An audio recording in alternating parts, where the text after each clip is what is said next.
இந்த வீடியோவில் நான் ஃபஸ்ட்டே சொல்லிக்க வேண்டியது வயிற்றாலியே மனுச்சு என்னை விட்டுட்டு நான் வந்துட்டு இன்னைக்கு ஒரு சூப்பர் ஸ்நாக்ஸ் சாப்பிட போகிறேன். அதனால இந்த வீடியோ பார்க்கும்போது தயவு செஞ்சு என்னை மன்னிச்சிடுறீங்க. இது என்ன ஸ்நாக் அப்படின்னு சொல்லி பார்த்தீங்கன்னா, நீங்கள் இந்த வீடியோ பார்க்குறவங்க கோயம்புத்தூரில் இருக்கீங்கன்னா கண்டிப்பாக உங்களுக்கு தெரிஞ்சிருக்கும். இந்த முறுக்கு பார்க்கும்போதே எல்லாருக்கும் தெரிஞ்சிருக்கு இது நான் எங்கே வாங்கியிருப்பேன் அப்படின்னு. ஒரு ஃபேமஸ் தாத்தா காந்திபுரத்தில் வந்துட்டு ஒரு தாத்தா இருப்பார். எனக்கு தெரிஞ்சு ஒரு 20 வருஷம் நான் கேள்விப்பட்டதை வச்சு சொல்கிறேன். ஒரு 20 வருஷமாக அவர் அங்கே கடை வச்சிருக்காருன்னு சொல்லுவாங்க. எக்ஸாக்டாக யாருக்கா தெரிஞ்சுன்னா வந்துட்டு கமெண்ட் பண்ணுங்க. இது வந்துட்டு கண்டிப்பாக எனக்கு சாபமே விட போறா. எப்பவுமே அவங்க கூட்டமாகவே இருக்குங்க.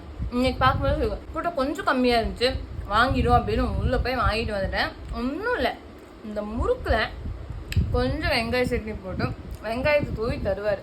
அடா நீங்களும் கோயம்புத்தூரில் இருந்திருந்தீங்க, இந்த ஸ்பாட்டை மிஸ் பண்ணியிருந்தீங்க அப்படின்னா கண்டிப்பாக போய் பாருங்கள். காந்திபுரம் பஸ் ஸ்டாப் மெயின்லேயே இருக்கும். Okay, by.